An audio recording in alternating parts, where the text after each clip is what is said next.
এখন আমি অনেকটা সুস্থ, তাই বাড়িতে একা একাই আজকে আছি, রান্নাবান্না করছি।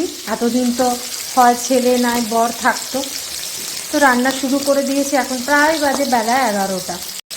গাজর পেঁপে আলু দিয়ে আমি করবো একটা মাছের ঝোল। আর এই শীতের সময় এই মাছের ঝোলটা খেতে আমাদের খুব ভালো লাগে। বেশ গরম ভাতে পাতলা ঝোল হবে, লেবু দিয়ে খেতে খুবই ভালো লাগে।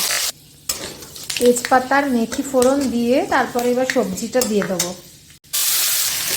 নুন হলুদ কাঁচা লঙ্কা দিয়ে একটুখানি ভাজা ভাজা করে, মানে সবজিটা একটু ভেজে তারপরে জিরে গুঁড়ো দিয়ে জল দিয়ে মাছটা দিয়ে দেবো। মানে জলটা ফুটলে মাছটা দিয়ে দেবো, এবার তাহলেই হয়ে যাবে। একদম সিম্পল রান্না। একটা ধনেপাতা ছিল, ভাবলাম যে বড়া করবো না বাটবো, শেষে পাখিকে কিছু খেতে দিয়ে কালো জিরে আর রসুন দিয়ে একটু শাকের মতন করে নিচ্ছি, আর একটু কাঁচা লঙ্কা শুকনো লঙ্কা এসব দিয়েছি।